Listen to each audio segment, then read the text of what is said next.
ये सीमांचल का एरिया है। आप बंगाल में हो, बांग्लादेश में तख्ता पलट हुआ है। क़ाल रसूलुल्लाह सल्लल्लाहु अलैहि वसल्लम अन-निकाहु मिन सुन्नती,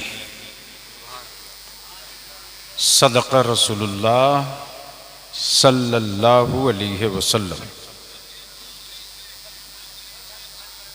मैं कुछ अर्ज करूं उससे पहले आइए कौनैन के आका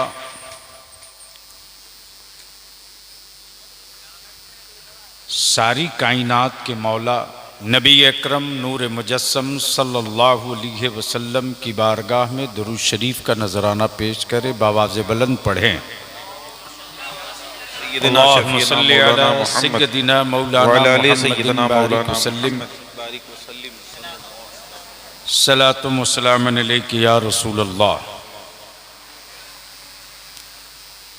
आम नेचर के खिलाफ, आम सोच के विपरीत आज के जलसे का इनेकाद है। चूंकि उमूमन हमारे जलसों में जन्नत के सौदागरों की एक लंबी फहरिस्त होती है और जन्नत के व्यापारियों की एक मोटी किताब भी होती है।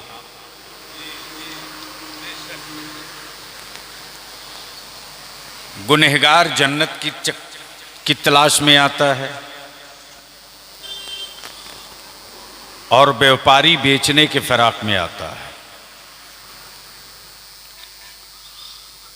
और मैं समझता हूं ये काम बहुत पहले हो चुका है और सच ये है कि जन्नत बनी भी है, जन्नत बिकी भी है, जन्नत खरीदी भी गई है। हाँ, फर्क ये है कि बिक तो जन्नत जरूर रही है, लेकिन बेचने वालों में कोई बहलोल दाना नजर नहीं आता और खरीदार तो हर चौराहे पर खड़े हैं, लेकिन भरोसा और एतमाद वाला कोई जुबैदा नजर नहीं आ रही। मैं अन्नूर यूथ कमेटी के नौजवानों को मुबारकबाद दूं और ये सही है, मुहिब गिरामी हज़रत मौलाना मुश्ताक अहमद, ये इनकी फरागत के बाद का वो जवानी का जुनून का दौर था और आपके इस शहर में मेरे अपने अजीज अकरबा बहुतेरे होने के बाद भी, करीब के रिश्ते के बावजूद भी बलियावी दूर ही रहा है और ये कोई हादसा नहीं, ये मेरी मिल्लत की जरूरत है। अन्नूर यूथ कमेटी के नौजवानों को मैं किन लफ्जों से मुबारकबाद दूं, अब तक मैं वो अल्फाज मुंतखब नहीं कर सका हूं। मुझसे पहले आप जिनकी गुफ्तगू समाअत फरमा रहे थे, आपको शायद महसूस हुआ होगा कि आप जलसे में नहीं बल्कि आज जलसे के नाम पर किसी सेमिनार में बैठे हैं और कोई एक दानिश्वर है जो शऊरी तौर से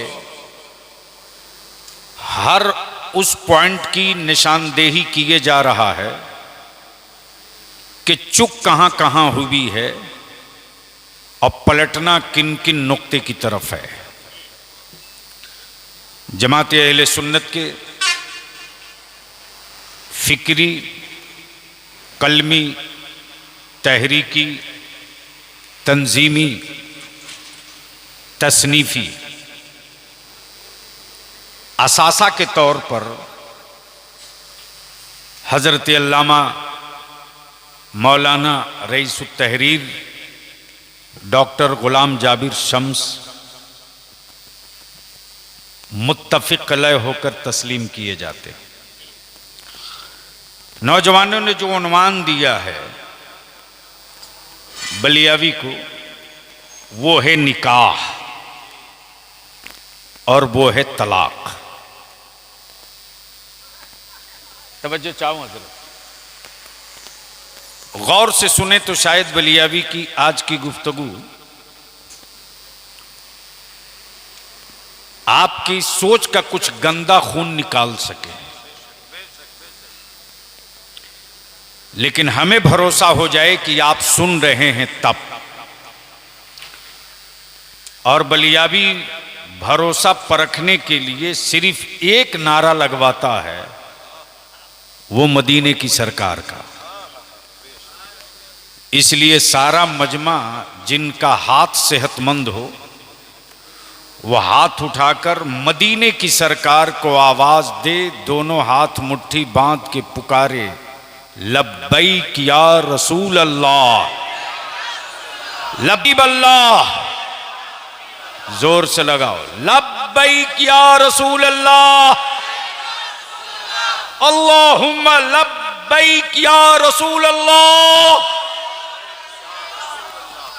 नीचे कर तशरीफ रखें। नमाज पे बड़ी अच्छी गुफ्तगू साहिरुल बयान खतीब ज़ीशान हजरत अल्लामा मुफ्ती सालिक रजा की आपने समाअत की।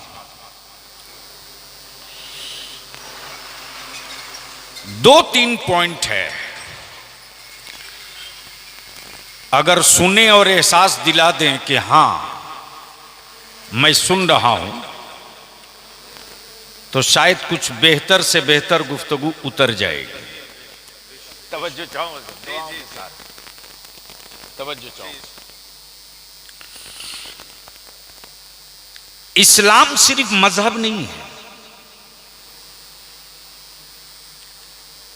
इस्लाम सिर्फ तहजीब नहीं है, इस्लाम इंसान की जरूरत का नाम है। अब आप कहेंगे कैसे? अब आप कहेंगे कैसे? इंसान का नेचर और फितरत यह है कि हर एक के सामने झुकना नहीं चाहता है, हर एक के सामने सरेंडर नहीं होना चाहता है। अगर कोई साहबे मनसब, साहबे हैसियत, साहबे सरवत है और उसे कहा जाए कि फला गरीब के सामने आप सरेंडर कर लो, तो अगले के अंदर का जमीर कहता है कि एक जायदाद का एक कोना बेच दूंगा तो इसकी कई पुश्तों को सिलेंडर मैं करा सकता हूं, इसके सामने मैं कैसे सिलेंडर करूं? तवज्जो चाहूं, बहुत गौर से सुनेंगे,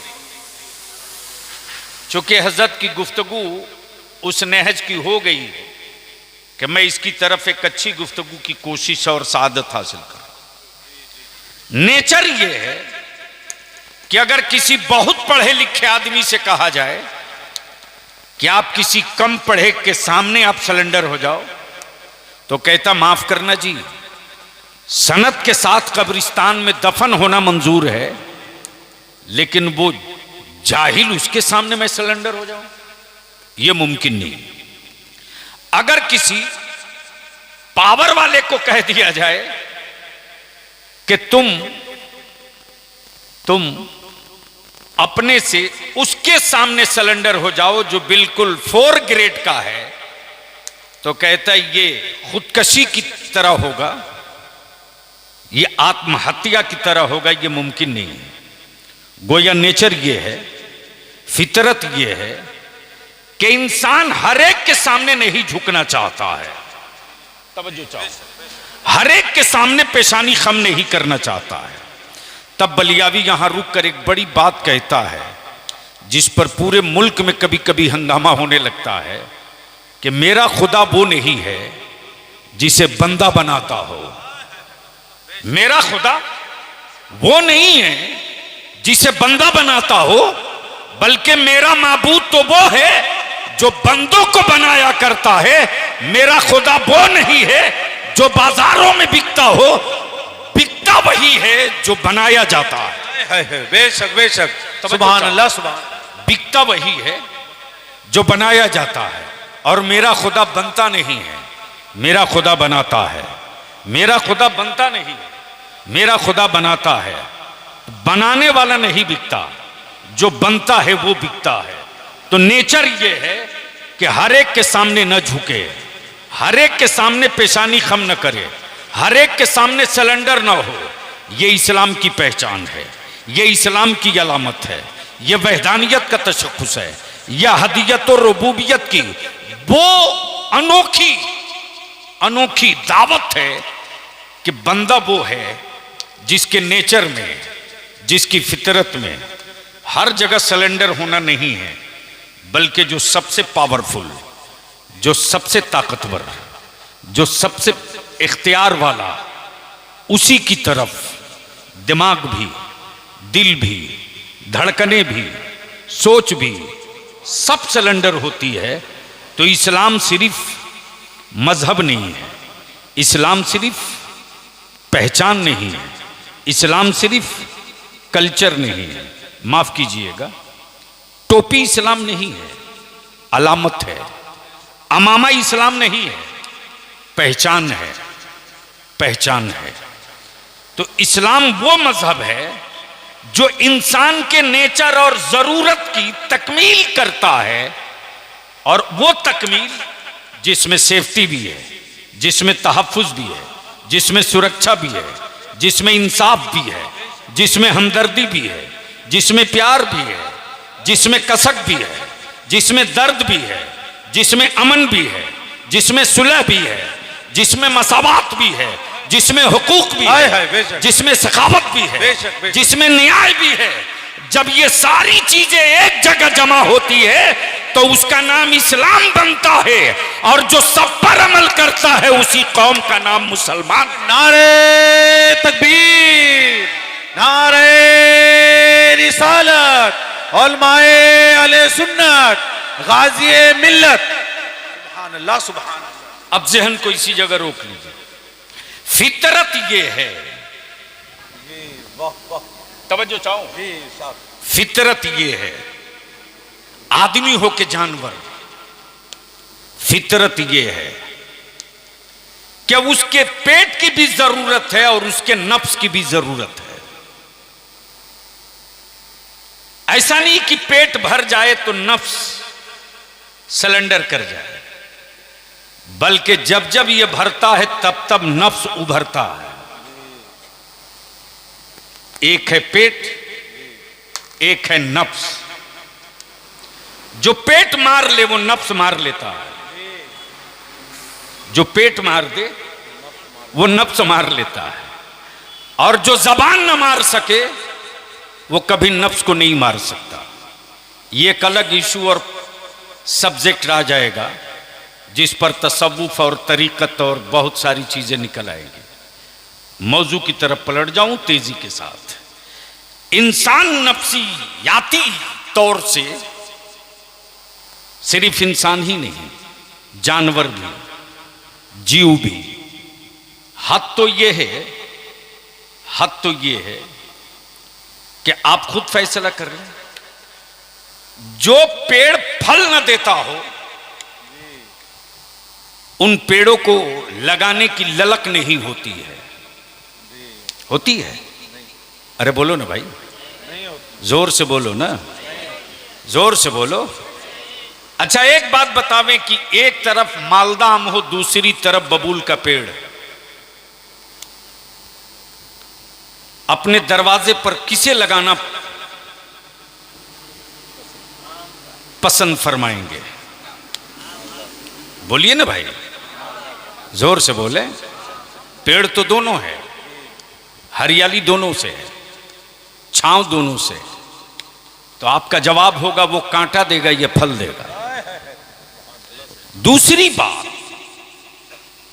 कि किसी आदमी को बबूल के पेड़ पर पत्थर मारते देखा?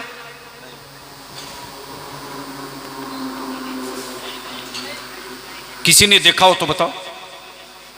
अरे बोलो ना भाई। नहीं। कोई एक आदमी ऐसा है जो ये बता सके कि हमारे पांजीपाड़ा में आम का पेड़ था और उस पर किसी ने पत्थर नहीं मारा?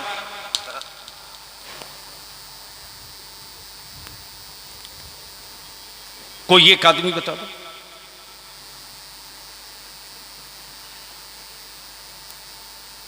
तो पांजीपाड़ा के लोग कहेंगे साहब हमारे यहां रास्ते में कुछ पेड़ ऐसे हैं कि अंधे भी दो चार पत्थर मार के कहते हैं, बैठ के इंतजार करते हैं कि कोई आंख वाला आवे तो कहें कि मेहनत मैंने किया है, चुन के दे दो।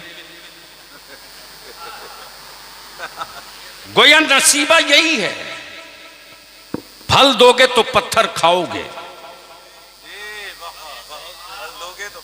बोलोगे तो बोलूंगा, बोलोगे तो तकरीर कर दूंगा। तवज्जो चाहो,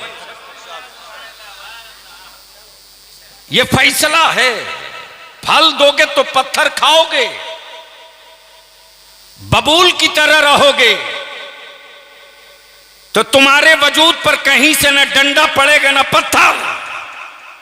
ईमान वालों, तेरे वजूद में जब तक ईमान का फल निकलते रहेगा दुनिया तुझ पर पत्थर मारते रहेगी। फिर भी ये प्रैक्टिकल और आंखों का देखा हुआ ये है कि आम पत्थरों की चोट तो बर्दाश्त करता है लेकिन फल देना वो कभी बंद नहीं करता, वो फायदा पहुंचाना कभी बंद नहीं करता। वो पत्थरों की चोट तो खा लेता है लेकिन कभी भी फल से अपने आप को अलग नहीं करता। ईमान का फल, ईमान का वजूद जब तक कायम रहेगा तुम अमन का फल दोगे फिर भी पत्थर पड़ेगा, सुकून का फल दोगे फिर भी पत्थर पड़ेगा, हुब्बुल वतनी का फल दोगे फिर भी पत्थर पड़ेगा, हुब्बुल वतनी का फल दोगे फिर भी पत्थर पड़ेगा। तब बलियावी ने पार्लियामेंट से लेकर और सड़कों तक ललकार के कहा, भारत का मुसलमान गुनहगार तो हो सकता है, अपने वतन का कभी गद्दार नहीं हो सकता, अपनी कंट्री का कभी गद्दार नहीं हो सकता। इसके लिए हर रोज सुनने पड़ते हैं, हर रोज सुनने पड़ते हैं। इस्लाम सिर्फ मजहब नहीं है बल्कि इस्लाम इंसान के नेचर के जरूरत के मुताबिक जिस्म से लेकर नफ्स तक के जायज स्वच्छ साफ सुथरा तहफ्फुज और सेफ्टी के साथ जिस्म और रूह को सुकून फराहम करने का एक जाब्ता है, एक जाब्ता है। अब बहुत गौर से बलियाबी की आज की तकरीर सुन लो। एक जाब्ता है, गोया एक मर्द है तो उसकी जिंदगी के लिए एक औरत का होना जरूरी है। बोलो सही है कि गलत? अरे जोर से बोलो ना, धीरे बोल रहे हो तो मैं अच्छा माल निकालने से डर रहा हूं। अगर मर्द है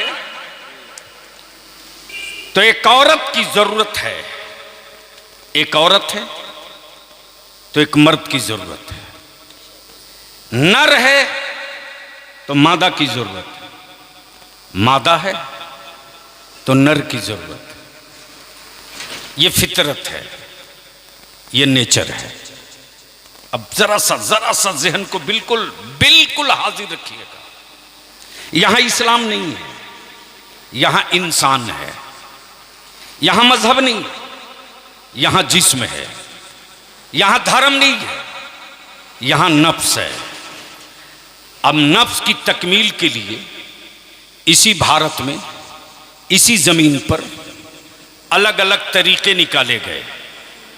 एक दौर वो था जब बेटियां खरीद के लाई जाती थी, एक जमाना वो था जब बेटियां बोझ थी, बाप अपने हाथों से दफन कर दिया करता था। एक दौर वो था कि पति के मरने के बाद उसकी धर्म पत्नी को जिंदा जला दिया जाता था। यह तारीख का हिस्सा है, लेकिन इस बात को लोग नहीं बताएंगे, इसलिए कि जैसे ही ये वो इतिहास का पन्ना पढ़ेंगे वैसे ही उस मजहब के जुल्म की तारीख से दीवारें लाल हो जाएंगी और दुनिया चीख कर कहने लगेगी कि सिवाय इस्लाम के बाकी जितने मजहब हैं सबने औरतों पर जुल्म किया है, लेकिन मक्के में आने वाले मुस्तफा ने गढ़ने वाली बेटियों की जिंदगी बचाकर बेटियों को जरूरत है। सुभान अल्लाह, सुभान अल्लाह। ये तारीख का एक हिस्सा है मेरे अजीज, इसलिए उस पर पर्दा डाल दिया गया। अब उसका कोई चर्चा भी नहीं करता, वो किताबें भी मार्केट में नहीं दिखती, जो लाइब्रेरियों में थी वो भी हटा दी गई कि कहीं पोल न खुल जाए, कहीं पोल न खुल जाए। अब जरा जहन को और करीब कर ले, अमा यार वो मजहब हो ही नहीं सकता। बड़ी जिम्मेदारी से तर्ज कर रहा, वो मजहब हो ही नहीं सकता जिस मजहब की किताब पढ़ने के लिए कुछ मखसूस बिरादरी का होना जरूरी हो। वो मजहब नहीं हो सकता। मेरी बात पल्ले नहीं पड़ी, लेकिन इन लोगों के पल्ले नहीं पड़ी। वो मजहब नहीं हो सकता जिस मजहब की किताब पढ़ने के लिए कुछ मखसूस बिरादरी में ही पैदा होना होगा। उस बिरादरी से हट के पैदा हुए तो आप उस किताब को छू भी नहीं सकते, उस किताब को पढ़ भी नहीं सकते। और गलती से पढ़ने की गलती कर दिए तो पढ़ने वालों के कान में रांगा गला करके डाल दिया जाएगा ताकि वो दोबारा कोई वैसी बात न सुन सके, न किसी को बता सके। ये भी तारीख का हिस्सा है। लेकिन दुनिया में इस्लाम की एक किताब है जिसका नाम कुरान है, और कुरान ने ऐलान करके कहा, मक्की हो तुम भी पढ़ सकते हो, मदनी हो तुम भी पढ़ सकते हो, शामी हो तुम भी पढ़ सकते हो, रूबी हो तुम भी पढ़ सकते हो, हिंदी हो तुम भी पढ़ सकते हो, यूरोपियन हो तुम भी पढ़ सकते हो, बंगाली हो तुम भी पढ़ सकते हो, चाइनीज हो तुम भी पढ़ सकते हो, मराठी हो तुम भी पढ़ सकते हो, सैयद हो तुम भी पढ़ सकते हो, अंसारी हो तुम भी पढ़ सकते हो, पठान हो तुम भी पढ़ सकते हो, राइन हो तुम भी पढ़ सकते हो, मंसूरी हो तुम भी पढ़ सकते हो।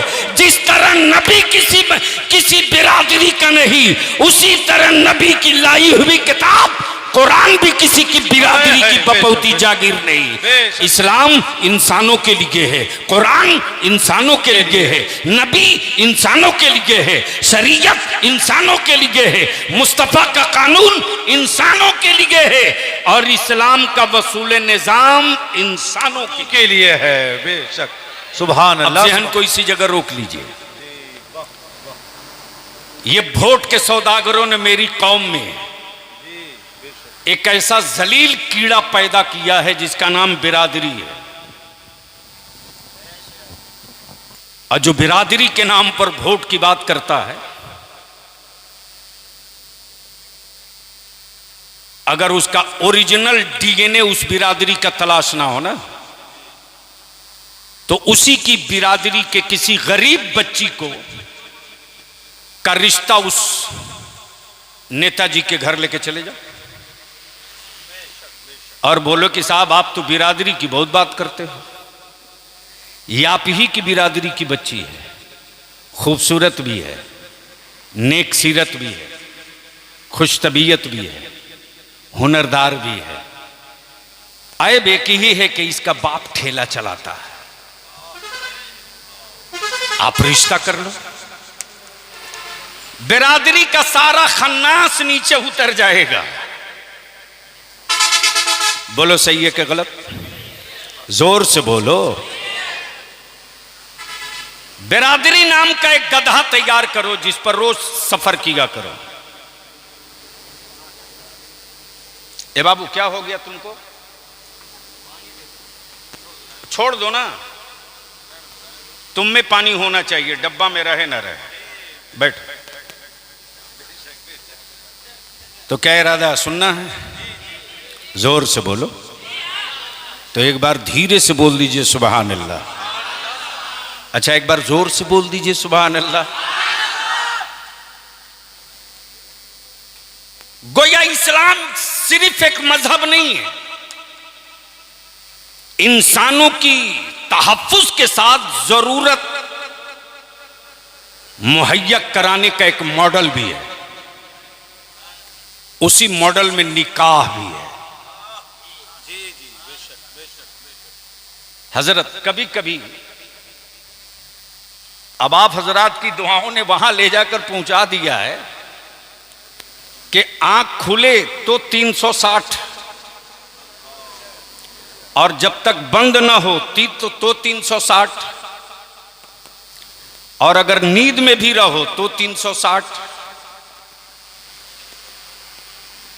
एक हाई टेक मंसूबा बना। गौर से सुनना मेरे अजीज, हाई टेक मंसूबा बना। ईमान वालों की बेटियों को आवारा कैसे बनाया जाए, हाई टेक मंसूबा है ये। इसलिए कि जब इस्लाम के मध्य मुकाबिल चाहे क्रिश्चियनिटीज हो, कि सिखिज्म हो, कि बुद्धिज्म हो, कि कोईज्म हो, जब सबको लगने लगा कि ये इंसान के नेचर और जरूरत की तकमील करने वाले मजहब का नाम इस्लाम है, अगर इसको रोका नहीं जाएगा तो दुनिया का कोई खित्ता, कोई इलाका, जमीन का कोई हिस्सा न बचेगा जहां ला इलाहा इल्लल्लाह मुहम्मदुर रसूलुल्लाह का तराना न सुनाई दे। इसको रोकने का एक मास्टर एजेंडा तैयार किया गया। इसको कैसे रोका जाए, इसको कैसे रोका जाए? तो एजुकेशनली कोशिश हुई, फिर भी न रुका। मदरसे वाले चढ़ दबोचे। हुआ कि इसको बिरादरी में तकसीम किया जाए, तो मसाजिद के अइम्मा ने खड़ा होकर उसका गला दबा दिया।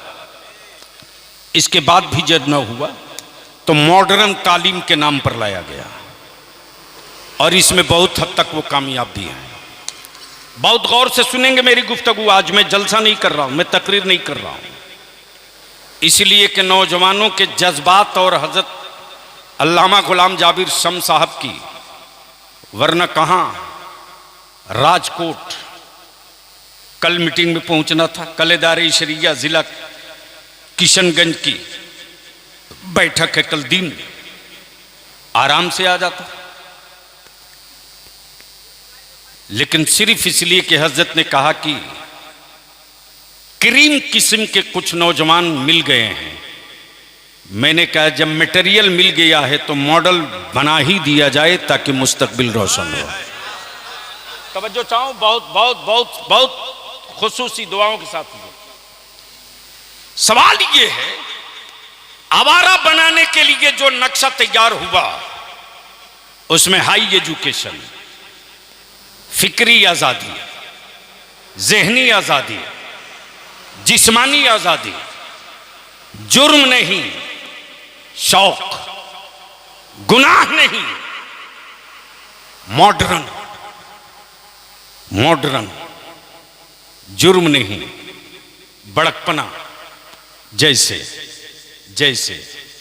प्लेट में आधे प्लेट से ज्यादा खाना छोड़ना, यह मॉडर्न की अलामत बनाया, नंगे रहना यह पढ़े लिखों की निशानी बताए। जिस्म की नुमाइश दकियानूसी कह करके, पर्दे को दकियानूसी कह करके जिस्म की नुमाइश का आदि और खूगर बनाया गया, ताकि आंखें भी आवारा हो, जिस्म भी आवारा हो, दिल भी आवारा हो। और जब आवारगी के इस चोटी पर पहुंच जाएगा तो लाख आप अजान देते रहोगे बच्चों के कान में। जब आवारा मामों का दूध पिएगा तो वह बेटा कभी सलाहुद्दीन अय्यूबी नहीं बन सकता, वह औलादे कभी नूरुद्दीन जंगी नहीं बन सकती। इसलिए कि जिस्म आवारा था, खून आवारा था, नजर आवारा थी, दिल आवारा था, लिबास आवारगी का था। तो अब आप सोचो कि इस खोल से निकलने वाली औलाद सलाहुद्दीन अय्यूबी बने, नूरुद्दीन जंगी बने, टीपू सुल्तान बने, मुमकिन ही नहीं है। इसलिए कि उस आवारगी में सिर्फ जिस्मों की नुमाइश नहीं हुई है, हराम गोश्त के टुकड़े भी खिलाए गए, हराम पानी भी पिलाया गया है और नाजायज महफिलों में रक्स भी कराया गया है। ये मॉडर्नाइज बनने का एक क्राइटेरिया तय कर दिया गया। गौर से सुनिएगा, बहुत गौर से सुनिएगा, बहुत। प्लीज बैठ जाओ बेटे, बैठ जाओ या घर जाओ। मेरे अजीज, इस्लाम सिर्फ मजहब नहीं है बल्कि इंसान के तहफ्फुज की और सेफ्टी के साथ जिस्म और रूह की तस्कीन का सामान भी मुहैया करता है।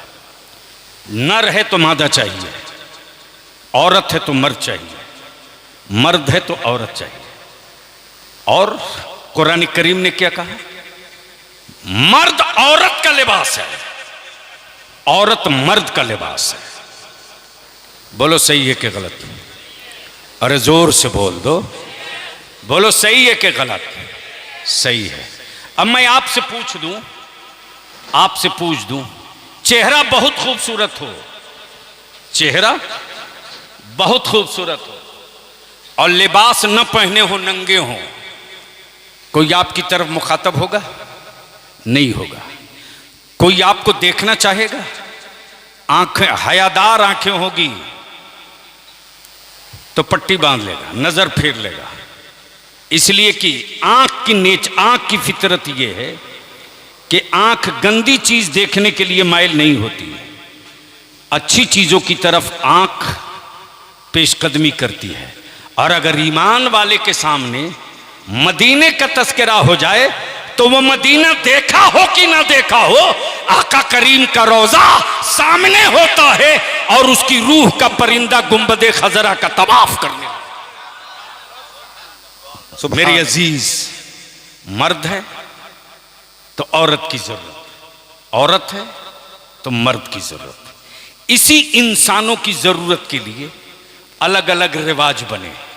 कहीं बियाह कहा, कहीं मैरिज कहा, कहीं शादी कहा, यही है।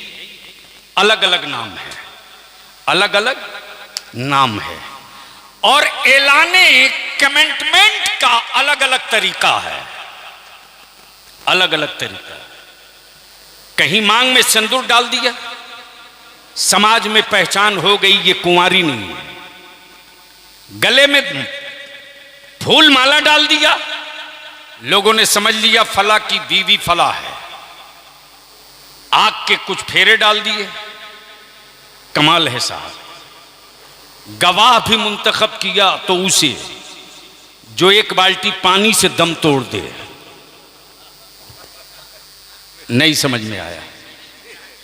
समझ में आ गया तो बोल दो धीरे से सुभान अल्लाह। अब बलियाबी यहां रुक करके एक बात अर्ज करता है, कहीं रिंग पहना दिया, रिश्ता फाइनल। गले में माला डाल दिया, रिश्ता फाइनल। मांग में सिंदूर डाल दिया, रिश्ता फाइनल। मोमबत्ती जला दिया, रिश्ता फाइनल। लेकिन जो बेटी अपने बाप के जिगर का टुकड़ा थी, उस बच्ची का कोई गारंटर नहीं है। आग को साक्षी और गवाह तो मान लिया, लेकिन उस बच्ची को रोटी कौन देगा? कोई गारंटी नहीं। उसको कपड़ा कौन देगा? कोई एग्रीमेंट नहीं। बीमार पड़ेगी तो इलाज कौन कराएगा? कोई गारंटी नहीं, कोई गारंटी नहीं। बोलो सही है कि गलत? जोर से बोलो। मुफ्ती सालिक रजा साहब एक निकाह की तकरीब में गए। मैंने कहा मौलाना मुश्ताक साहब ये पिंडाल, बोले फला साहब की बच्ची का निकाह है। मैंने कहा अल्हम्दुलिल्लाह। दूल्हे मियां सज धज के बैठे, मैं भी इंतजार कर रहा था मुफ्ती सालिक जल्दी आवे। बजाय उस पिंडाल में आने के मुफ्ती सालिक बच्ची के घर के अंदर जा रहे हैं। मैंने कहा हजरत अल्लामा डॉक्टर गुलाम जाबिर शम्स साहब से, हजरत दूल्हा यहां है, ये वहां कहां जा रहे हैं, वहां कहां जा रहे हैं? इन्होंने जवाब दिया बच्ची से इजाजत लेने जा रहे हैं। धीरे से बोल दीजिए, अरे जोर से बोलो ना। मैंने कहा किस चीज की इजाजत लेंगे? गौर से सुनना आज वलियावी की तकरीर, किस चीज की इजाजत लेंगे? ये हट्टा कट्ठा नौजवान बैठा है। यह और बात है कि इसके बाप ने जानवर समझकर 5 लाख रुपया पहले गिनवा लिया है, और यह भी तय है कि पता नहीं ये आधा किलोमीटर दौड़ सकेगा कि नहीं दौड़ सकेगा, फिर भी एक मोटरसाइकिल सामने लाके खड़ा करा लिया। तो अब किस चीज की इजाजत लेने गए? मुझको बताओ पूरी दुनिया के लोगों, इस्लाम सिर्फ मजहब नहीं है, इंसान के तहफ्फुज के साथ इंसान की जरूरतों की तकमील करने का मॉडल है। मुफ्ती साहब पहुंचे, मैंने कहा कहां से आ रहे हैं? बोले बच्ची से इजाजत लेकर। मैंने कहा इजाजत की क्या जरूरत है? उसे भी पता था कि मेरे लिए शौहर खरीदा गया है, उसे भी मालूम है कि बाप ने सूद पर पैसा लेकर हरामखोर बारातियों की बिरयानी का इंतजाम किया है।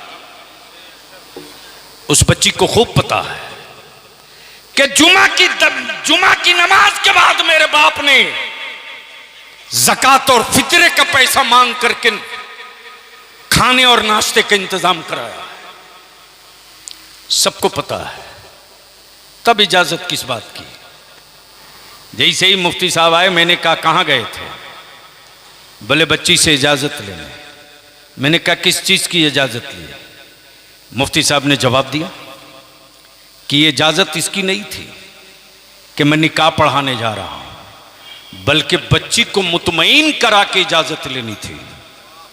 देख मैं तेरा निकाह उससे पढ़ाने जा रहा हूं, तेरा निकाह उससे पढ़ाने जा रहा हूं कि तू अपना बाप की चौखट छोड़ने से पहले कंगाल बन करके इस दरवाजे से नहीं जाएगी, बल्कि एक मजबूत और खतीर रकम की मलिका बनकर के इस दरवाजे से आगे निकलेगी। पहले दैन महर, पहले दैन महर, उसके बाद खाना कपड़ा, नान नफका, घर दरवाजा, रिहाइश, सुकूनत, ये सारी चीजें। फिर ये गए तो क्या बोले? फला का बेटा फला, फला इब्ने फला, फला इब्ने फला, इतना दैन महर, मां नान नफका सुकना के, जिसके ये 2 गवाह हैं। ये गवाह अव्वल जो फला जगह के रहने वाले फला के बेटे फला हैं, ये गवाह सानी जो फला के बेटे फला जगह के रहने वाले ये वो हैं। इसके अलावा पूरा मजमा होगा। हम जिससे आपका निकाह पढ़ाने जा रहे हैं वो इतना दैन महर भी देगा, वो कपड़ा भी देगा, वो खाना भी देगा, वो रिहाइश भी देगा, बीमार पड़ोगी तो इलाज भी कराएगा, तुम्हारी सारी जरूरतों की गारंटी लेकर आया हूं। अब बताओ कि क्या इजाजत है कि मैं तुम्हारा निकाह पढ़ा दूं? वाह वाह, सुभान अल्लाह सुभान अल्लाह। बात समझ में आ गई? अरे जोर से बोलो ना, सुभान अल्लाह जोर से बोल दो। बात समझ में आ गई? गोया मेरे पैगंबर ने जो इस्लाम दिया वो सिर्फ इस्लाम नहीं दिया, भरोसा भी दिया, और जो अपनी सुन्नतें दी है उन सुन्नतों में शफा भी दिया है, तहफ्फुज भी दिया है, और दो बिछड़े खानदानों को खून के रिश्ते से बांध दिया है। ऐसा रिश्ते से बांधा है कि अजनबी घर की बेटी, अजनबी घर का बेटा, और सिर्फ मकान में नहीं बल्कि मजमे आम में गवाहों के साथ। अब हमें अपने सीने पर हाथ रखकर बता दो, दुनिया का वो कौन सा मजहब है? ए भैया, जैसे पहले था वैसे ही कर दो। अरे तुम्हारा माइक जैसे पहले था वैसे करो, इसको एकदम हटा दो। तो बज रहा था। अच्छे दिनों के चक्कर में लोग बुरे दिन याद कर रहे हैं, पता है कि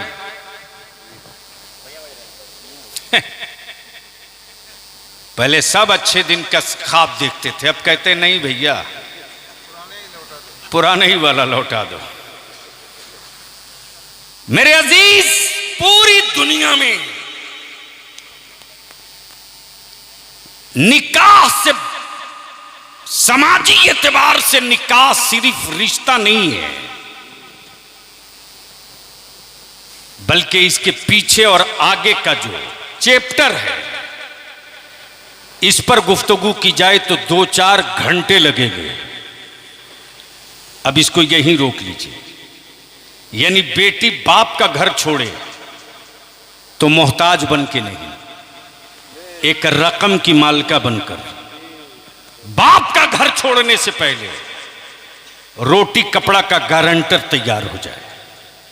बाप का घर छोड़ने से पहले शौहर की प्रॉपर्टी का हकदार और दोख्तरी हिस्से की मालिका बन जाए।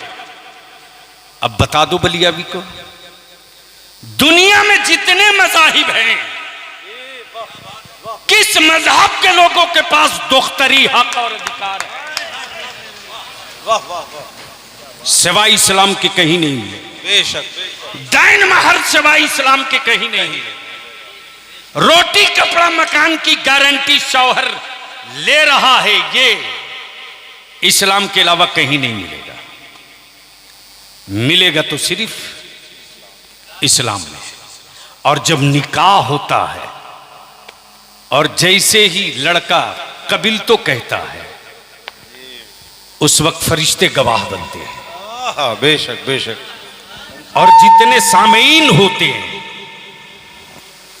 हद तो यह है जनाब कि बेटी के बाप का अगर दुश्मन भी महफिल में होता है तो उसकी भी आंखें नम होती हैं और अंदर का ज़मीर कहता है बाप से तेरी दुश्मनी है। लेकिन इस बेटी के घर बसने की दुआ हो रही है, आमीन तो कह दे, इसलिए कि आज उसकी बेटी की भलाई के लिए आमीन कहेगा तो कल वो तेरी बेटी की भलाई के लिए आमीन कहेगा। ये कंसेप्ट है, ये तसव्वुर है। अब बच्ची आ रही है, सास अजनबी, खुसर अजनबी, ननद अजनबी, देवर अजनबी, मोहल्ला अजनबी, सब अजनबी है। अब आप जरा सोचो तो, जिस लड़की ने कभी अपनी सास के साथ 2-4 दिन न बिताया हो, जिस बच्ची ने कभी अपने शौहर से 1-2 घंटे बात न की हो, जिस बच्ची ने कभी अपने शौहर का मिजाज न पढ़ी हो, वो एक अजनबी बच्ची कितने कितने मोर्चे पर समझौता करती है। बाप की पगड़ी न दागदार हो, खानदान की इज्जत पे न धब्बा लगे, मेरा भाई कहीं मार्केट में रुस्वा न हो जाए, मेरे बाप दादा की इज्जत पर कहीं कोई बदनुमा दाग न लग जाए। ननद ताना देती है, बच्ची सब्र कर लेती है। सास ताना देती है, बच्ची सब्र कर लेती है। देवर बहुत कुछ उल्टा सीधा कहता है, बच्ची सब्र कर लेती है। लेकिन उन्हीं बच्चियों को अगर हमने काश सैयदा तैयबा ताहिरा फातिमा ज़हरा का इशार और कुर्बानी पढ़ा दिए होते तो अपने बच्चों के मुस्तकबिल के लिए किसी से ताबीज की जरूरत नहीं पड़ती, हमारी बेटी की दुआएं काफी होती मेरे बच्चों को औजे सुरैया को छू लेने। लेकिन हमने मोहताज बना दिया, हमने मोहताज बना दिया। यानी बेटियों को दुआएं नहीं सिखाएंगे, बेटों को दुआ का आदी नहीं बनाएंगे, बल्कि बेटों को सुधारने के लिए तावीज खरीदने जाएंगे। माफ करना यार, ये कड़वा सच है। तावीज बेचने वाले का बेटा खुद ही आवारा है, तो जब तावीज बेच करके वो अपना बेटा ना सुधार सका तो उसके खरीदे हुए तावीज से तुम्हारा बेटा कहां सुधरने वाला है। इसलिए ये माफिया लोग हैं, माफिया लोग। इन माफियाओं की दुकान बंद करो और तालीम की दुकान का दरवाजा खोल दो। जब बच्चे पढ़ लेंगे तो नबी का आशिक बनेंगे, किसी मौलवी का अंधभक्त नहीं बनेंगे। और यही लड़ाई लेकर अल्लामा डॉक्टर गुलाम जाबिर शम्स खड़ा हो गए। लड़ाई होगी, टकराव होगा, जब दुकानें बंद होगी तो टकराव होगा। लेकिन बलियाबी भी बलियाबी है, किसी कादरी फकीर का पाला हुआ है। उन दुकानों में 1 दर्जन ताला ठोकूंगा, मार्केट में दोबारा उसकी चाबी नहीं बनेगी, न दुकान खुलेगी। हमने भी ठान लिया। दरूद शरीफ पढ़ लो तो आखिरी बात अर्ज कर दो। मोहम्मद वाला आले सैयदना मौलाना मोहम्मद बारिक वसल्लम सलातुम व सलामन अलैहि या। सुबह सवेरे, आप सवेरे से ही मीटिंग है ना, इसलिए तामील हुक्म होगी। बस आखिरी बात, लेकिन मोहब्बत से बोल दीजिए सुभान अल्लाह। मेरी बात समझ में आ रही है आपको? पीछे वालों को समझ में आ रही है? तो एक बार यहां से लेकर वहां तक बोल दें या रसूल अल्लाह, या रसूल अल्लाह। एक बार दोनों हाथ उठा के लब्बैक या रसूल अल्लाह, लब्बैक या रसूल अल्लाह, लब्बैक या हबीब अल्लाह, लब्बैक या नबी अल्लाह, लब्बैक या नबी अल्लाह। ये सिर्फ नारा नहीं है, बल्कि नारे के साथ साथ यह हमारे ईमान की पहचान भी है। और इस नारे पर कितनी पाबंदियां लगाओगे, कितने फतवे बांटोगे मुल्लो? हिम्मत है तो इस नारे के खिलाफ एक पर्ची लिख के फलस्तीन में बांट कर दिखा दो। आज वहां की गलियों में भी यही नारा लग रहा है, लब्बैक या रसूल अल्लाह, या रसूल अल्लाह। यही लग रहा है। आप सुन रहे हैं, सुन रहे हैं। गोया ये पहचान है कि ये नारा बुज़दिल नहीं लगाएगा, ये नारा मुस्तफ़ा का आशिक लगाएगा। ये नारा मकान वाले नहीं लगाएंगे, ये नारा मैदान वाले लगाएंगे। मेरे अजीज, अब जहन को यहीं रोक लो। निकाह, निकाह इबादत है, निकाह जरूरत है, निकाह तहफ़्फ़ुज़ है, निकाह जामिन है, निकाह गारंटर है, निकाह निकाह लिबास है, निकाह लिबास है। इतनी चीजें होने के बावजूद भी आपने इस इबादत को तिजारत में तब्दील कर दिया। और माफ करना, ये जहेज और तिलक की लानत गरीबों की झोपड़ी से नहीं, अमीरों की कोठी और हवेली से निकली है। अमीरों की हवेली और कोठी से निकली है।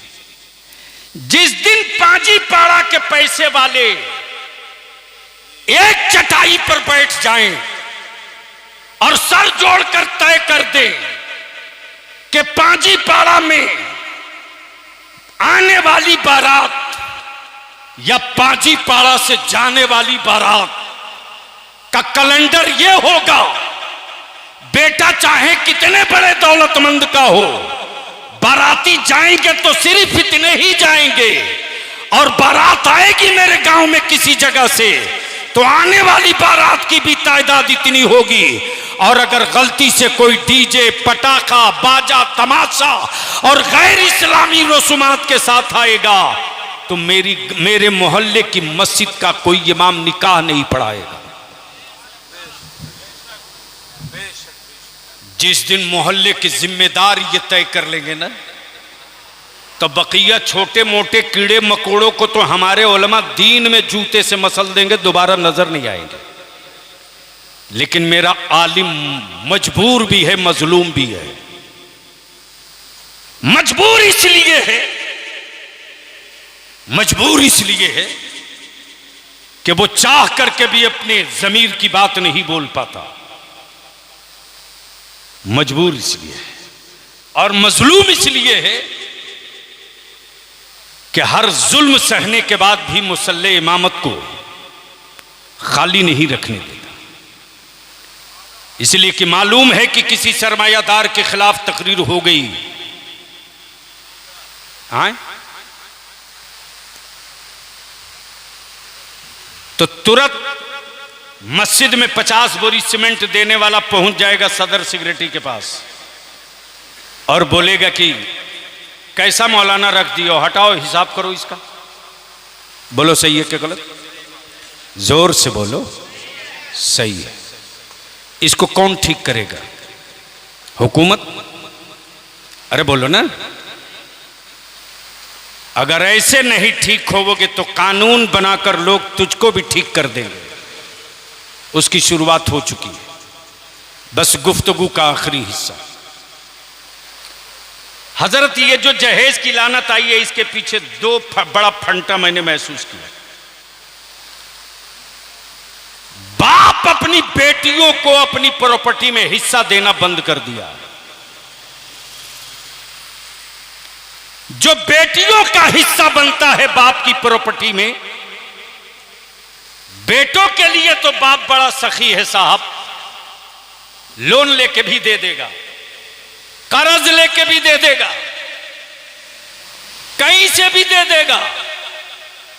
लेकिन जो बाप की प्रॉपर्टी में बेटी का जायज और इस्लामिक और शरई हिस्सा है, वो देते वक्त बाप का कलेजा फटने लगता है। रिश्ता तय करो और सिर्फ लड़के के कान में इतना कह दो कि पांजी पाड़ा की ये उसकी बेटी है, जिसका पांजी पाड़ा रोड के उत्तर दक्षिण दोनों तरफ इतनी प्रॉपर्टी है कि बच्ची के को जो हिस्सा मिलेगा ना, वो 2-4 लाख में नहीं, 50 लाख से ऊपर का होगा। देखो, घिरनी की तरह नाच के पैरवी करा के रिश्ता लेके आ जाएगा। जब आपने बेटियों का हिस्सा मारना शुरू किया, तब लोगों ने अपने बेटों को जानवर की तरह बेचना शुरू किया। और इसी के खिलाफ इदारे शरिया ने तहरीक बेदारी का बिगुल फूंका। हजरत, अभी मैं गया था, अभी 4 रोज पहले गया था मैं। आज कौन सी तारीख हो गई? 7 दिन पहले ये संथाल परगना में है हिम्मत किसी सेठ, किसी दौलतमंद, किसी नेता या विधायक या मंत्री की औकात, जो अपने बेटे के बारात में डीजे, बाजा, आतिशबाजी, नाच, डांस करके दिखा दे?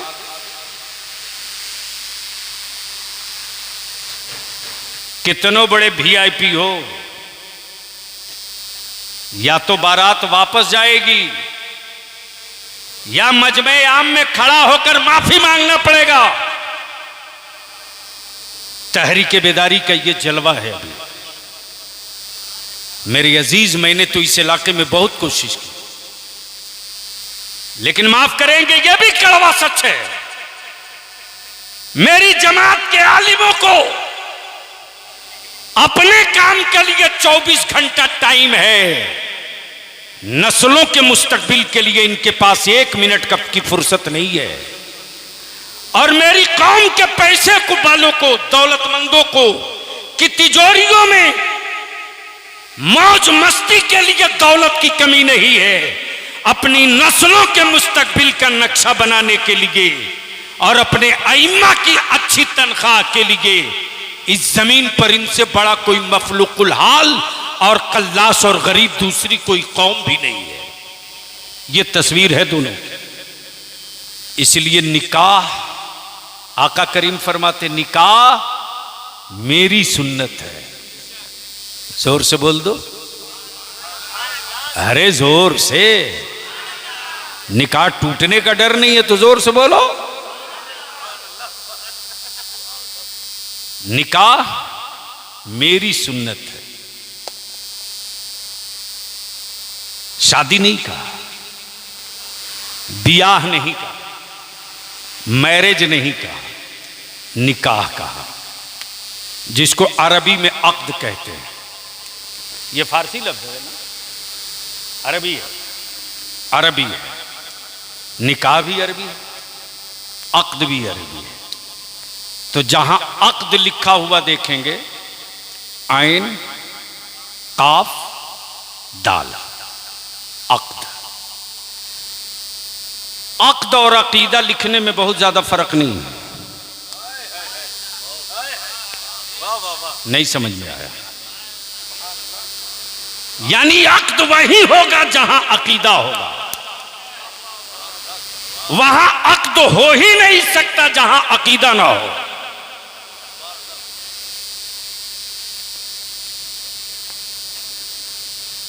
गोया अक्द के लिए अकीदा होना जरूरी है, और जहां अकीदा होगा वहीं अक्द होगा। आका करीम सल्लल्लाहु अलैहि वसल्लम फरमाते हैं कि तलाक का इख्तियार मर्द को जरूर है,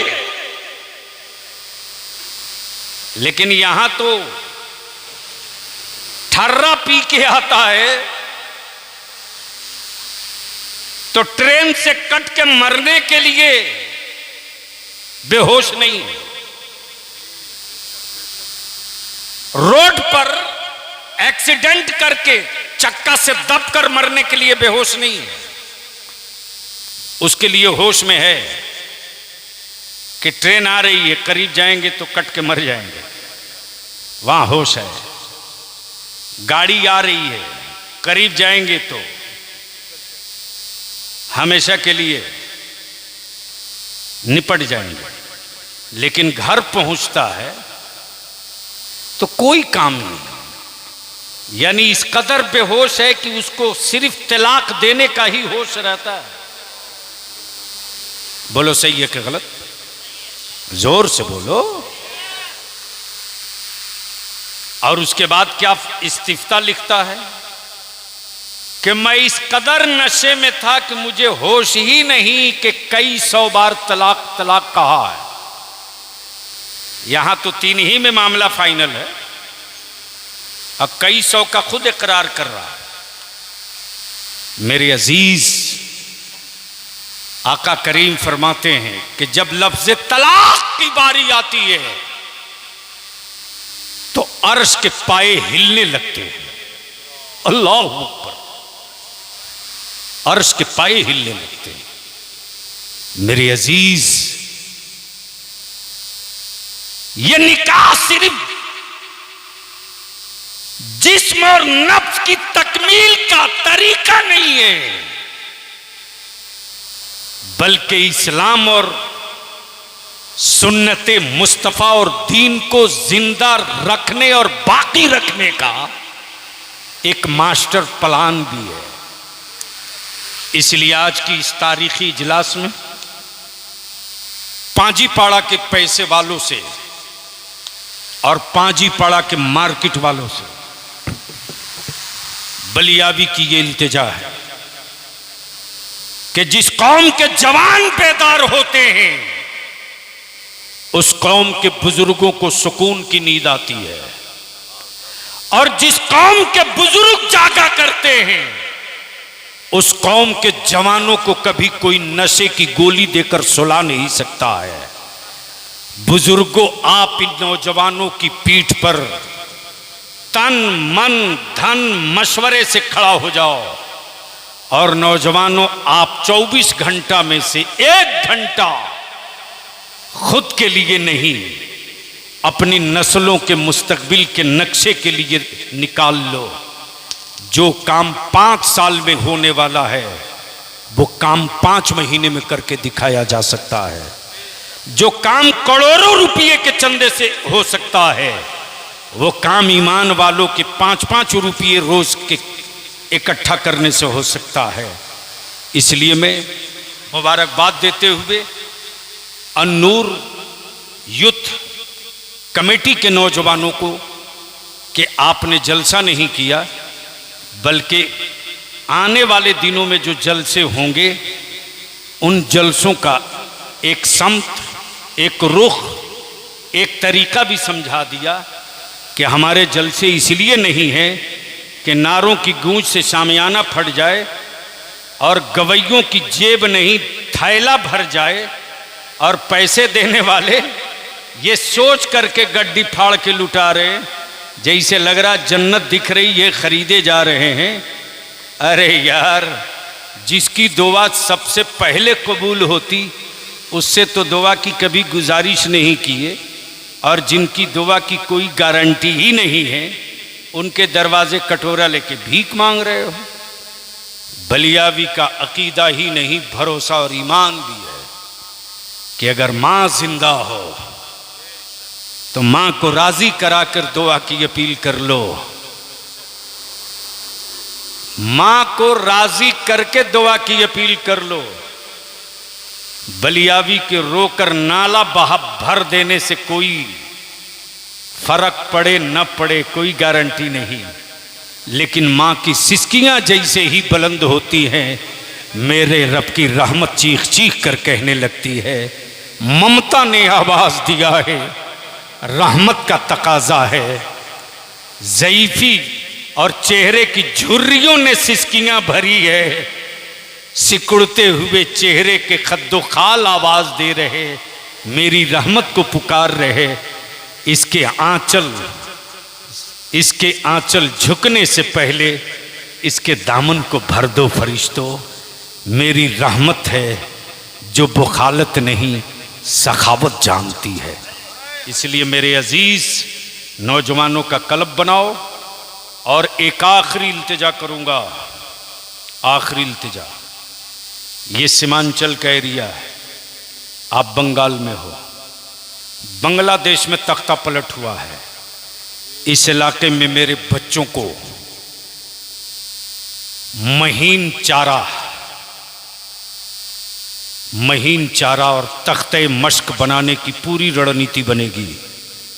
मुद्दों से देश को भटकाने के लिए हमारे बच्चों को बलि का बकरा बनाया जाएगा। खबरदार, अपनी औलादों को गांठ बंधवा दो।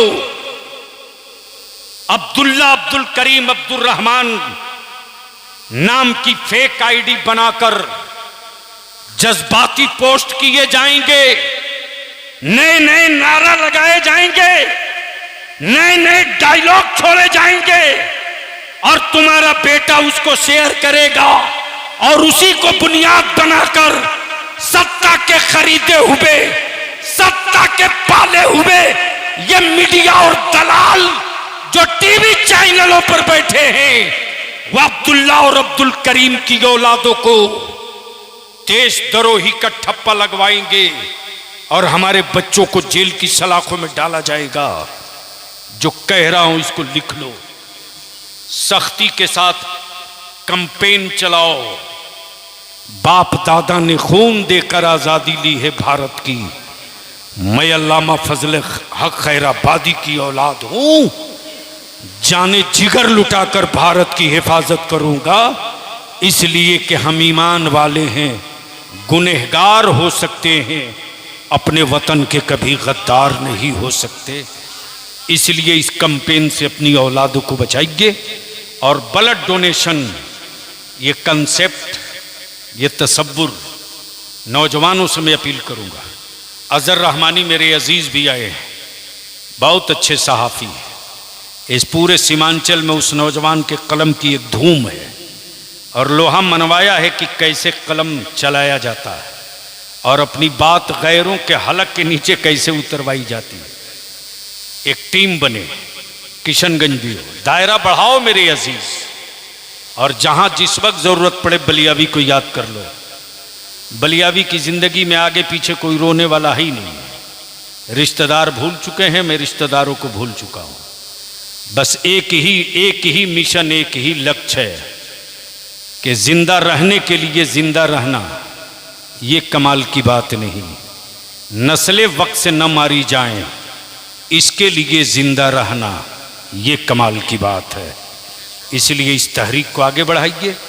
और रबीउल अव्वल शरीफ के मौके से जुलूस में कोई डीजे बड़ा तेज साउंड में बजावे, कान पकड़ के बाहर करो, निकालो उसको। इसलिए कि मेरे आका की आमद की शबीह को कोई दागदार न करे, कोई ये न कह सके कि आज मोहम्मदुर रसूलुल्लाह की विलादत है तो मरीजों को अजियत पहुंचाई जा रही है, मरीजों को दुख पहुंचाया जा रहा है, किसी की धड़कनें बढ़ाई जा रही हैं। बल्कि उस दिन जब 12 रबीउन नूर का जुलूस निकले तो इस शान से निकले कि गुजरने वाला इस्लाम का दुश्मन भी देखे तो देखकर ठहर कर इतरा कर कहने पर मजबूर हो, 1400 बरस पहले जो पैगंबर पैदा हुआ, जब उसकी उम्मत इतनी अच्छी है तो उसका नबी कितना अच्छा होगा। अल्लाह ताला अमल खैर की तौफीक दे। यार जिंदा, सोहबत बाकी। सलाम अलैकुम।